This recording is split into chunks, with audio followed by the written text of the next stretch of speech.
नमस्कार दोस्तों, कैसे हैं आप सभी।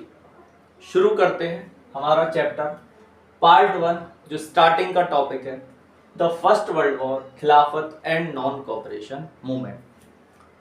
ये टॉपिक्स ना आपने पिछली क्लासेस में भी पढ़े हुए हैं, है ना। बस यहाँ पर हमें थोड़ा सा इसको कनेक्ट करना है नेशनलिज्म वाले टॉपिक से कि इन सब की वजह से कैसे हमारे देश में नेशनलिज्म राइज हुआ। जो हम बात कर रहे हैं नेशनलिज्म जो कि यूरोप में राइज हुआ था, वो इंडिया में भी राइज हुआ कि सब लोग आपस में एक फील करने लगे। तो इसका इंट्रोडक्शन जो है पहले टॉपिक का वो ये है कि आफ्टर 1919 नेशनल मूवमेंट और ज्यादा स्प्रेड होता है।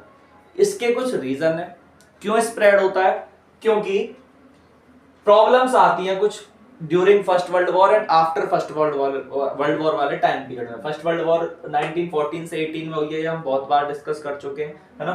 तो इसमें प्राइस बढ़ जाते हैं चीजों के, एसेंशियल जो चीजें होती है उनकी प्राइस बढ़ जाती है क्योंकि वॉर में शॉर्टेज होती है, इस वजह से, है ना।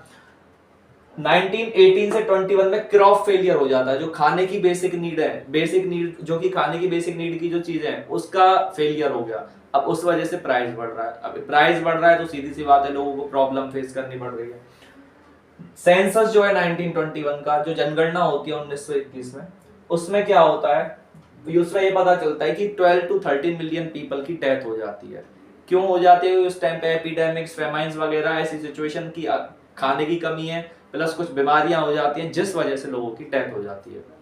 अब आपको समझ आ रहा है कि सिचुएशन अच्छी नहीं चल रही है ना, सिचुएशन बेकार चल रही है, वर्ल्ड वॉर अलग से चल रही है इस टाइम में। तो इन सब के टाइम के लिए आफ्टर 1919 लिखा हुआ है नेशनल मूवमेंट और ज्यादा, जो इससे पहले थोड़ा बहुत राइज हो रहा है कि सभी लोग एक फील कर रहे हैं, वो और ज्यादा स्प्रेड होता है। और इसमें सबसे बड़ा रोल होता है महात्मा गांधी का। तो एक नेशनल लीडर की नीड होती है, तो वो नेशनल लीडर के रूप में उभरते हैं महात्मा गांधी, जो कि पूरे देश के लोगों को एक करने का काम करते हैं, या हम कह सकते हैं पूरे देश को मिलाकर ब्रिटिशर्स के खिलाफ लड़ाई करते हैं और इस सिचुएशन से लोगों को उबारने का काम करते हैं। सो यही हमारा इंट्रोडक्शन था। अब हम देखेंगे जो पहला टॉपिक है हमारा वर्ल्ड वॉर, खिलाफत एंड नॉन कोऑपरेशन मूवमेंट, इसने कैसे लोगों को कनेक्ट किया, यही हमारा टॉपिक।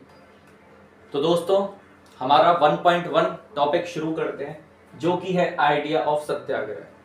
सत्याग्रह का बेसिक सा मीनिंग है fighting for the truth, truth के लिए फाइट करना, बट विदाउट बीइंग वायलेंट, बिना हिंसा के फाइट करना, लड़ाई झगड़े के फाइट करना। ये कंसेप्ट गांधी जी ने डेवलप किया था। गांधी जी इंडिया आए थे 1915 में, जो कि यहाँ पर लिखा हुआ है। उससे पहले वो साउथ अफ्रीका में थे, अपनी लॉ की प्रैक्टिस कर रहे थे। वहां पर भी उनको ये सारी चीजें फेस करनी पड़ती थी कि गवर्नमेंट भेदभाव करती थी लोगों के बीच में, जो व्हाइट लोग थे, ब्लैक लोग थे। तो जब उन्होंने ये सारी चीजें फेस की तो उन्होंने वहां पर भी ये सारी चीजें डेवलप की, जिससे कि उनको कुछ इनिशियल स्टेज में फायदा भी हुआ, वो सक्सेसफुल भी रहे अपने मेथड्स में। उन्होंने वही मेथड्स लाकर इंडिया में यूज किए, ठीक है। सो उसको हम देखते हैं कि गांधी जी जब इंडिया में आए तो उन्होंने इंडिया में आकर 3 मेन मूवमेंट चलाए। 3 मेन मूवमेंट जो थे 1916 में उन्होंने चंपारण बिहार में एक जगह है जहां पर ना किसानों को इंडिगो उगाने के लिए जबरदस्ती फोर्स किया जाता था। किसान उससे नाराज थे, है ना, क्योंकि उनकी जो इंडिगो थी वो सॉइल की फर्टिलिटी खराब कर देती थी। तो गांधी जी वहां पर जाते हैं, एक एंट्री लेते हैं, जैसे मूवी में एक हीरो एंट्री लेता है, और एक पहला उनका मूवमेंट होता है। इस मूवमेंट से उनको इतनी पॉपुलैरिटी मिल जाती है कि वो बहुत सारे एरिया में लोग उनको जान जाते हैं, ठीक है। वो बिना लड़ाई झगड़े के अपना नॉन वायलेंट तरीके से मूवमेंट करते हैं और ब्रिटिशर से अपनी बात मनवा लेते हैं। जो किसानों को अपनी एक लैंड के पोर्शन पर जबरदस्ती इंडिगो उगानी पड़ती थी, प्लस उनको पैसे भी बहुत कम मिलते थे, इस तरह की कंडीशन थी, टैक्स वगैरह भी ज्यादा था, ये सारी सिचुएशन, ठीक है। तो सक्सेसफुल रहते हैं। तो पहला उनका मूवमेंट काफी सक्सेसफुल रहता है। 3 मूवमेंट होते हैं।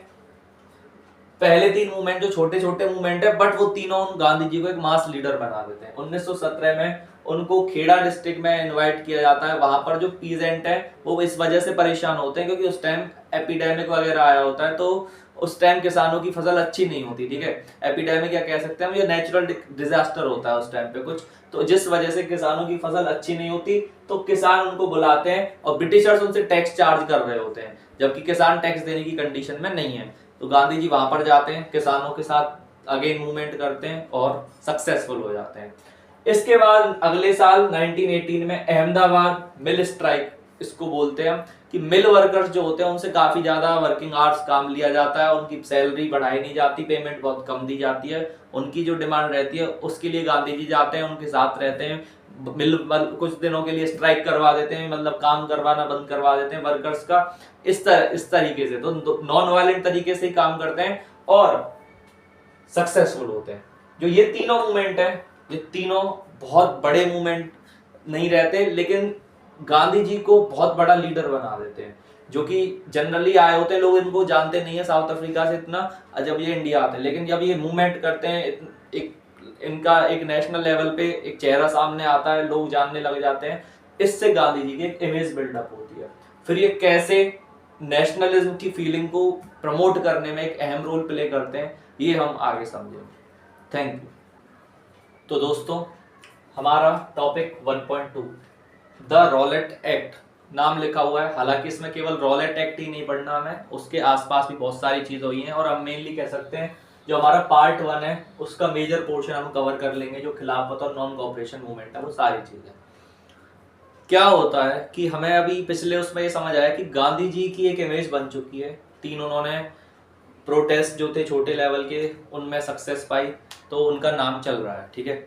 गांधी जी एक नेशनल हीरो की तरह राइज हो चुके हैं ऑलरेडी। इसके बाद क्या होता है, वर्ल्ड वॉर खत्म होती है, कांग्रेस जो कि एक्टिव थी है ना कंट्री में, मेनली वही डील कर रही थी ब्रिटिशर्स के साथ इंडियंस की डिमांड को लेकर। तो उनकी डिमांड थी कि हम पार्टिसिपेट कर रहे हैं वर्ल्ड वॉर में, वर्ल्ड वॉर के बाद शायद ब्रिटिशर्स हमें कुछ रिलैक्स कर देंगे और हमारे देश को कुछ मतलब फायदा हो जाएगा, हम फ्रीडम मिल जाएगी थोड़ी सी, ये सारी चीजें। बट वर्ल्ड वॉर के बाद ऐसा नहीं होता है। जो मॉन्टेग्यू चेल्मस्फोर्ड रिफॉर्म आते हैं उसमें क्या होता है, उसमें ऐसा कुछ नहीं होता कि जिससे लगे कि ब्रिटिशर्स ने हमें कुछ फायदा पहुंचाया, जबकि इंडियन सोल्जर्स ने वर्ल्ड वॉर में पार्टिसिपेट किया था ब्रिटिशर्स की तरफ से। तो थोड़ा बहुत कांग्रेस के लीडर्स नाराज होते हैं और ब्रिटिशर्स इस टाइम पे एक चीज और कर देते हैं, एक एक्ट पास कर देते हैं, रॉलेट एक्ट।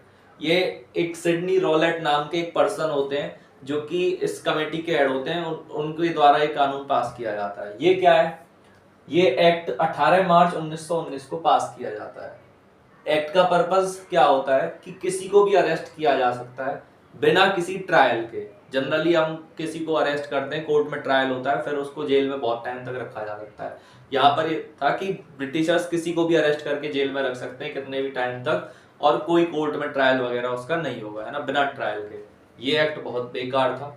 हमारे देश के जितने भी कांग्रेस के लीडर्स थे उनको ये बात बहुत बेकार लगी, क्योंकि एक तो हमारी डिमांड पूरी नहीं हुई, ऊपर से अरेस्ट करने वाली सिचुएशन और आ गई, ठीक है। तो किसी को भी अरेस्ट किया जा सकता है, ये वाली सिचुएशन चल रही थी।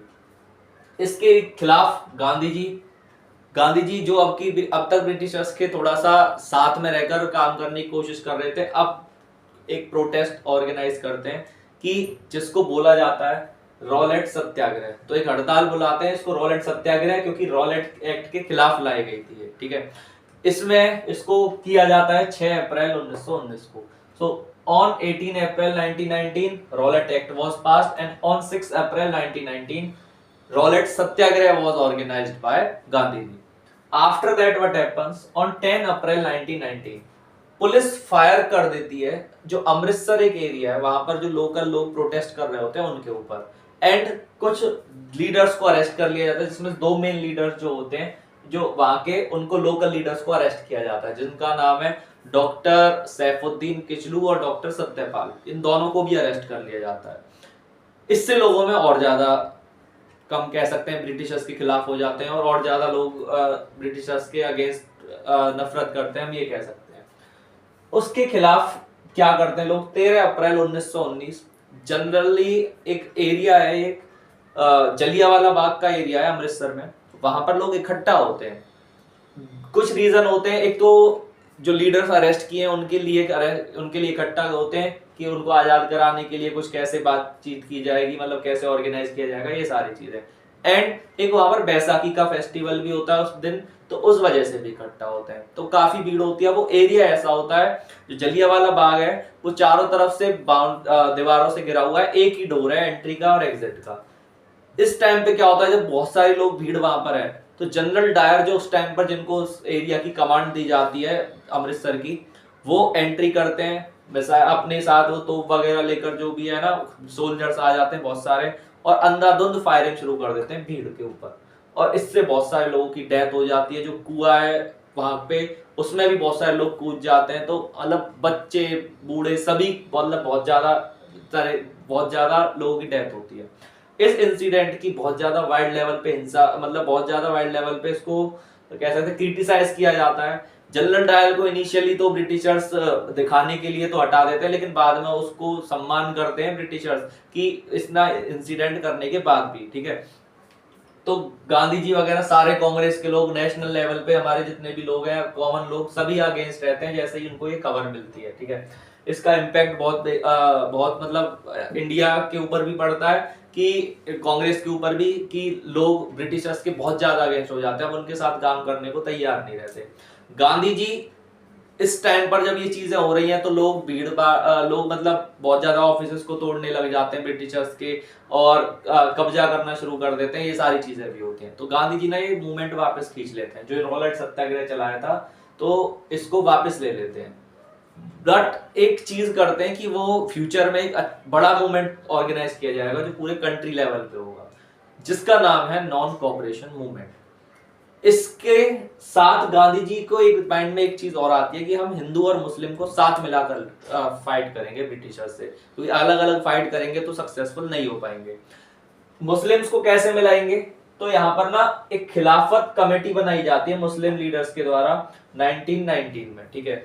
जो दो अली ब्रदर्स होते हैं, मोहम्मद अली और शौकत अली, वो दोनों मिलकर एक मतलब मुस्लिम लीडर्स होते हैं और वो खिलाफत कमेटी बनाते हैं। खिलाफत कमेटी क्या है और खिलाफत जो वर्ड है वो क्या है, जो टर्की है वो ब्रिटिशर्स के खिलाफ फाइट कर रहा था वर्ल्ड वॉर में, और टर्की हार जाता है, ब्रिटिशर्स जीत जाते हैं। तो टर्की का जो लीडर होता है ना खलीफा, उसकी सारे मुस्लिम लोग एज ए अपने लीडर की तरह रिस्पेक्ट करते हैं, और मतलब गॉड की तरह रिस्पेक्ट करते हैं, इक्वल टू गॉड रिस्पेक्ट करते हैं।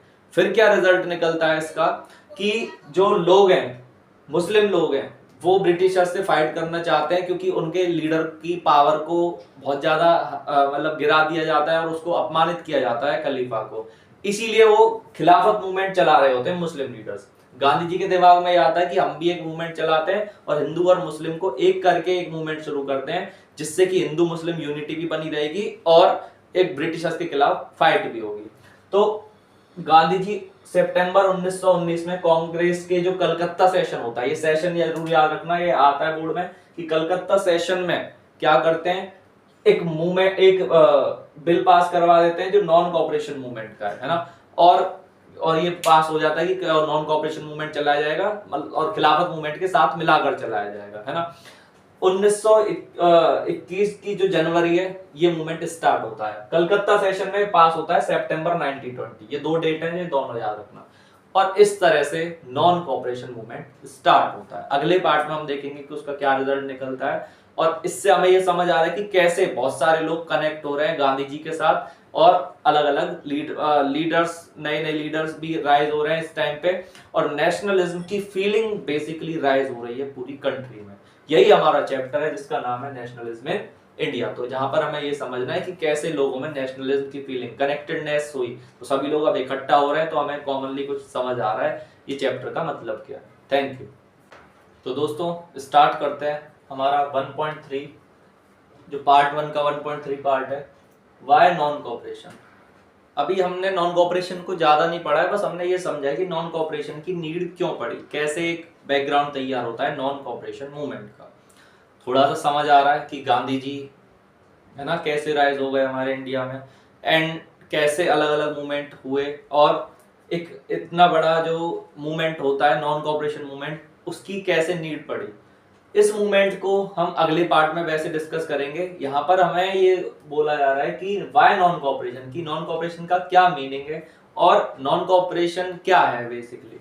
सो अपनी एक बुक में गांधी जी, जो हिंद स्वराज एक बुक है जो गांधी जी ने लिखी है 1919 में, वो एक बात उसमें डिस्कस करते हैं कि नॉन कोऑपरेशन का क्या मीनिंग है, ठीक है। तो इसमें वो बताते हैं कि हम जो इंडियंस हैं उन्होंने ना कोऑपरेट किया है, तभी ब्रिटिशर्स हमारे देश में आए। अगर वो कोऑपरेट नहीं करते तो ब्रिटिशर्स नहीं आ पाते। तो अब हम कोऑपरेट नहीं करेंगे, जिसकी वजह से ब्रिटिशर्स को हमारे यहाँ से जाना पड़ेगा। कॉपरेट कैसे नहीं करेंगे कि हम उनकी एक्टिविटीज में पार्टिसिपेट नहीं करेंगे, हम उनकी आर्मी ज्वाइन नहीं करेंगे, उनकी पुलिस ज्वाइन नहीं करेंगे, वो जो हमें टाइटल दे रहे हैं वो ज्वाइन नहीं करेंगे, एंड वो हम उनकी सारी सर्विसेज जैसे लॉयर्स अपनी लॉ में प्रैक्टिस छोड़ देंगे, जो ब्रिटिशर्स स्टूडेंट्स अपना स्कूल जाना कॉलेज जाना वो सब छोड़ देंगे।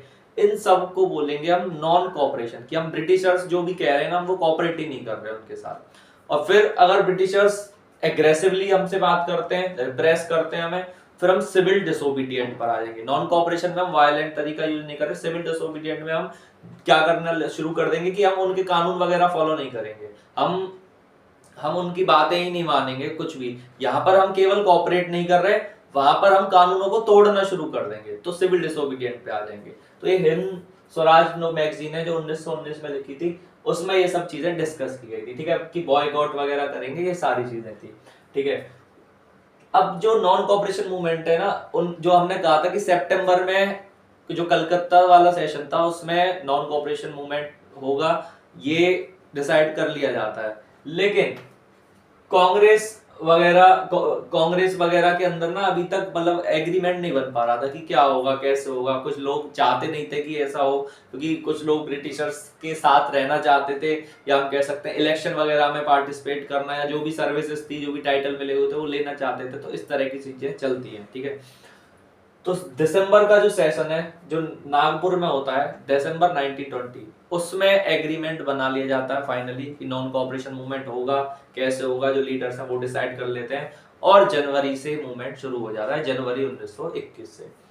ये बात हमें समझ आ रही है, ये हमने अभी डिस्कस करा था कि दिसंबर 1920 में नॉन कॉपरेशन मूवमेंट के बारे में पूरा एग्रीमेंट, सितंबर में भी डिस्कशन होता है, लेकिन हम ये कह रहे हैं कि सितंबर में ये कह रहे हैं कि खिलाफत मूवमेंट भी होगा, नॉन कॉपरेशन भी होगा, बट फाइनली एक वो चीज डिसाइड नहीं की जाती कैसे होगा। दिसंबर में ये सारी चीजें डिसाइड कर ली जाती हैं, और नेक्स्ट पार्ट में हम समझेंगे वो मूवमेंट में इन द एंड क्या हुआ। जो हम कह रहे हैं कि जनवरी 1921 से स्टार्ट हुआ, क्या क्या हुआ है इसमें, ये हम नेक्स्ट पार्ट में डिस्कस करेंगे। तो हमारे चैप्टर का पार्ट 1 जो हम कह सकते हैं वो खत्म हुआ है। अगले पार्ट में हम इसको समझेंगे। चैप्टर बहुत इजी है, आपको समझ आ रहा होगा। Thank you.